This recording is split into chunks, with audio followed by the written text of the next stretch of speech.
이거는 파운데이션 수업 모듈이 어떻게 구성이 되고 진행이 되는지 제가 정리하는 건데 1학기 때는 제가 아까 드린 대로 소시올로지라는 큰 틀로 시작해서 2학기 때는 그걸 좁혀서 이제 국제관계학이라는 틀에서 더 큰 이제 구체적으로 배우는 거예요, 컨셉을. 그리고 이제 파운데이션은 그렇게 한 반에 대규모의 인원이 있진 않아요. 그래서 이때 저는 조금 아쉬운 거는 재학생 와서 느꼈던 건 파운데이션 때 더 말을 많이 하고 좀 더 좀 자신감을 키워 놓을 걸 이런 생각도 하긴 했어요. 그래서 파운데이션 때 최대한 많이 말을 많이 하는 걸 익히는 게 그 자기 의견을 이렇게 딱 제시할 수 있는 그 능력을 키우는 게 가장 중요한 것 같고 파운데이션이나 언더를 들어오셔도 똑같겠지만 저희 학교 사이트에 들어가 보시면 패스트 페이퍼를 제공해요. 그래서 약간 족보 같은 그런 느낌이 있어요. 그래서 시험 보시기 전에 꼭 패스트 페이퍼를 한번 보시고 시험을 보시는 거를 추천합니다. 패스트 페이퍼는 똑같이 문제 나오는 경우도 있나요? 이제 약간 저는 어떻게 했냐면 패스트 페이퍼를 한 3년치를 보시면 대략 이거는 꼭 나오네 하는 그 컨셉이 있어요. 그래서 그런 거는 이제 제가 이제 직접 질문을 만들어서 내가 이런 질문이 나오면 이렇게 대답을 하면 되겠구나. 이거를 머릿속에 갖고 시험을 보러 갔었던 것 같아요. 네. 그래서 그렇게 하시면 패스트 페이퍼를 꼭 응용을 해보시는 게 되게 효과적으로 도움이 돼요. 네. 아까 렉처나 이렇게 튜토리얼 할 때 그 말을 많이 네. 해야 된다고 얘기를 했는데 그것은 지금 네. 국제관계학이라든지 이런 수업을 들어보니까 미리 많이 하고 연습하는 네. 게 실제로 대학교 수업에 도움이 되더라. 왜 이런 취지에서 말씀하신 거죠? 네. 네. 네. 나중에 이제 팁 부분 말씀드릴 때 제가 다시 한번 말씀드릴게요. 예. 그리고 튜토리얼이라는 용어 자체가 렉처는 보통 익숙한데 튜토리얼이라는 용어 자체를 사실 영국에서 많이 쓰거든요. 혹시 이 수업에 대해서 아, 조금만 더 자세히 얘기해 주실래요? 그 스코틀랜드 교육 방식에 저희 학교가 렉처가 있고 튜토리얼이 있고 세미나가 있어요. 근데 세미나 같은 경우에는 이제 한 3, 4년 정도 들어가고 또 과목에 따라서 있는 과목도 있고 없는 과목도 있어서 주로 튜토리얼인데 튜토리얼 같은 경우에는 렉처는 막 이제 저희 국제관계학 같은 경우에는 몇백 명이 들어요. 그래서 렉처로 따로 이제 뭐 튜토리얼 튜터 따로 이렇게 있는데 사실 저희 학교에서 더 비중하고 더 중요시하는 게 바로 튜토리얼이에요. 튜토리얼은 진짜 한 10명, 10명 남짓 하는 정말 소규모 그룹에서 매주 주어지는 리딩이 있어요. 그래서 리딩을 읽고 자기 이제 생각을 정리하고 리딩에 대한 질문이 있으면 질문도 적어가고 해서 질문을 하기도 하고 뭐 어떤 튜토리얼 들어가면 이제 질문이 딱 있어요. 그 토픽에 대한 질문이 딱 줘요. 그러면 이제 그 소규모 10명끼리 얘기를 하는 거죠. 나는 이렇게 생각을 하는데 뭐 이거에 대해서는 나는 이렇게 생각한다. 근데 이제 다른 사람의 의견 또 제시하죠. 그러면 저는 또 이제 이거에 대해서 나는 근데 이건 좀 아닌 것 같다 하면 또 의견 제시하고 그렇게 해서 한 1시간 정도 그냥 자유롭게 어떤 그 주의 토픽에 대해서 토론식으로 살짝 얘기하는 그런 건데 그게 오히려 더 머리에 더 많이 남는 것 같고 그래요. 근데 이게 사실 준비를 꼭 해 가셔야 돼요. 근데 종종 리딩 안 하고 사실 오시는 분도 계세요. 그러면은 정말 입도 뻥끗 못하고 가거든요. 튜터가 다 알아요. 쟤는 리딩 안 했구나. 그럼 이제 콕 집어서 질문을 합니다. 그거 싫으시잖아요? 그러니까 리딩 하세요. 지금 사실은 이 부분이 어떤 학생들한테는 굉장히 좀 두려움으로 다가올 수도 있어요. 왜냐하면 우리나라에서는 저도 상담을 많이 하는데 질문을 좀 많이 하고 많이 물어봐야 이걸 알 수 있을 것 같은데 좀 대화를 좀 하고 싶은데 맞아. 물어보진 않고 왜 이런 부분들이 있고 당연히 대학에서는 우리나라 분위기는 그런 분위기가 아니거든요.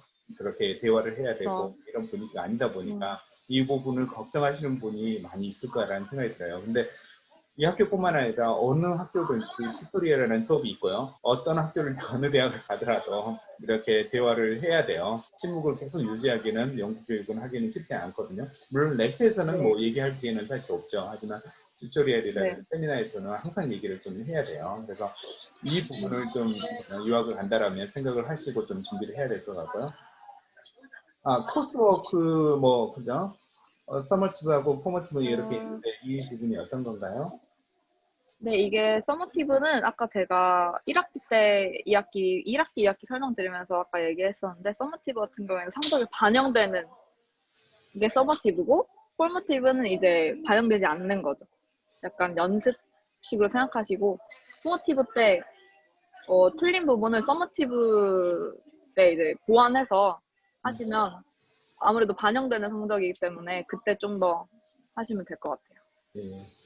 그리고 파스페이퍼 했고 그다음에 리비전 렉처 이 부분 또 잠깐만 설명해 주세요.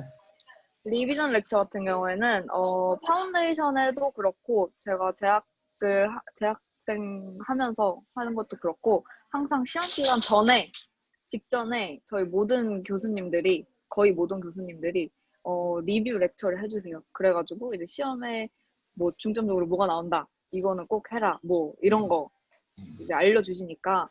근데 또 애들이 많이 안 가거든요. 그래가지고 저는 가는 거를 추천을 드려요. 왜냐면 그렇죠. 그때 이제 조금 캐치할 수 있어요. 그래가지고 가실 수 있으면 꼭 가는 걸 추천드립니다. 그죠. 그 혹시 이 수업들 뭐지 그게 이렇게 되어 있는데 뭐냐 그 다음 페이지도 있으니까 다음 페이지를 하고 있으면 네네. 예, 예. 지금 다음 페이지에 이렇게 좀 비슷해 아, 보이네요. 예. 네, 비슷해요. 비슷한데 이건 심리학이에요. 근데 가장 큰 차이점은 우선 뭐 이건 심리학이, 한국에서 생각하는 심리학이 저는 되게 사회심리적으로 문과 쪽으로 생각을 하고 있었는데, 막상 들어보니까 그 1학년부터는 되게 생물적인, 이과적인 성향이 되게 많이 나오더라고요.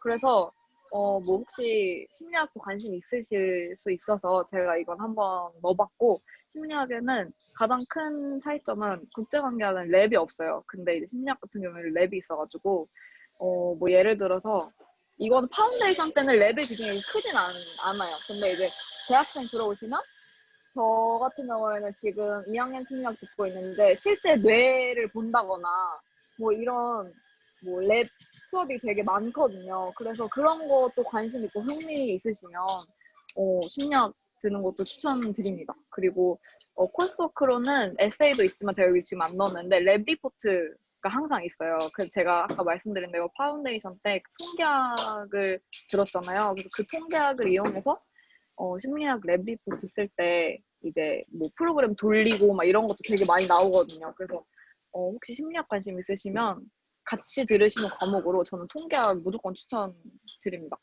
예. 심리학을 그리고 시험 유형으로는, 네네. 심리학 같은 경우에는 사실은 좀 저도 상담을 하면서 영국 같은 경우는 사이언스를 기본적으로 엘레벨에서 해야 되고 파운데이션에도 수학이라든지 사이언스를 좀 배워야 좀 받아주는 그런 전공이에요. 그래서 우리나라에서 문과를 하고 나는 심리학에 왜 일반 심리학자가 TV에서 나오는 왜 이런 걸 생각을 하고 왜 간다라고 하면 좀 오해할 수 있는 수가 되게 많아요. 심리학은 뇌랑 거의 연결이 되어 있기 때문에 이 부분을 좀 맞아요. 공부를 좀 해야 되거든요. 그래서 예, 제가 생각나서 말씀드리고요.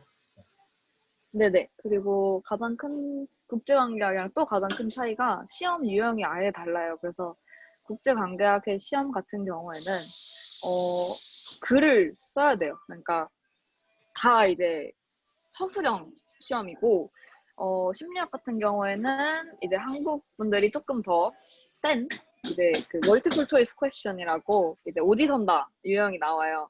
그래서 보면은 확실히 제 친구 중에서 아시아 애들이 이제 오지선다에 조금 더 세고, 외국 친구들이 이제 서술형 답안이 조금 더 센 편이에요. 근데 심리학 파운데이션 같은 경우는 유형이 다 들어가 있어요. 그래서 한 시험에 앞부분은 뭐 오디선다, 뒷부분에서는 에세이, 뭐 이렇게 각종 유형이 다 들어가 있기 때문에 심리학 같은 경우에는 암기력도 필요하고 이해력도 어느 정도 좀 요구하는 그런 과목인 것 같고, 이과 성향이 조금 있다 하는데 난 심리학에 좀 관심 있다 하면은 전 듣는 것도 추천은 해드립니다. 지금 심리학하고 국제관계학을 설명을 좀 해줬는데 지금 이 부분이 그 파운데이션에서 했던 부분이 거의 대학교에서도 거의 비슷하게 운영했나요? 네네. 네. 혹시 리비전 뭐 그죠? 뭐 렉처도 해주고 뭐 그러나요? 그 네, 실제로 네네. 대학에서도? 네, 실제로 해주시고, 그리고 리비전 렉처를 가야 하는 이유 또 다른 것 중에 직접 그 문제를 내시는 분이 리비전 렉처를 해주시잖아요. 그래서 리비전 렉처 전에 한번 훑고 가셔서 내가 질문이 있다. 그러면은 그 시험 출제자한테 직접적으로 질문할 수 있는 기회이기도 해요. 사실 리비전 렉처가. 그래서 렉처를 듣고 질문할 게 있다 하면은 바로 질문할 수 있으니까 그때 질문할 거 미리 챙겨가시면 어, 이제 답변을 해주는데 그때 알 수 있어요. 사실 내가 질문을 이걸 난 좀 중요하다고 생각해서 질문했는데 이 사람이 답변을 보니까 이걸 그렇게 중요하게 생각 안 하는 것 같다. 그러면 이제 바로바로 그리고 캐치하고 좀 이제 시험 준비를 하는 거죠. 그죠, 그죠, 그래서 좀 그죠. 그렇게 하는 성향이 있어요. 근데 사실 1학년에는 파운데이션 내용이랑 엄청 많이 겹쳐요. 그래서 1학년 국제관계학이랑 심리학 저는 실제로 파운데이션 했던 게 엄청 도움이 됐어요. 그래서 파운데이션 국제관계학 심리학 때 배운 게 1학년 1학기 때 내용이랑 엄청 많이 겹쳐서 그때 되게 많이 도움을 받았던 것 같아요. 네. 왜냐면 바로 1학년으로 들어오는 애들에 비해서 이미 그 논리지를 갖고서 수업을 들으니까 이제 복습하는 개념에 더해서 약간 몰랐던 거는 그냥 추가하는 정도? 그런 느낌으로 1학년 1학기 때는 보냈던 것 같아요. 예, 예, 예. 사실은 되게 중요한 얘기인데, 실제로 A레벨 하고, 1학년 들어가는 게 나은가요? 아니면 파운데이션 하고 들어가는 게 나은가요? 라고 물어보는 사람들이 있거든요. 근데 실제로 파운데이션에서는 이미 대학에서 할 걸 미리 준비를 하고요. 어떤 방식으로 하는지, 왜 이걸 하고 들어가는 경향이 있고, 네. A레벨에서는 과목에 대해서, 예를 들면 국제관계가 한다면 수학, 폴리틱스, 이코노미스, 이렇게 한다면 그 과목에만 좀 집중을 하는 거예요. 그래서 그런 차이가 좀 있을 거예요. 네.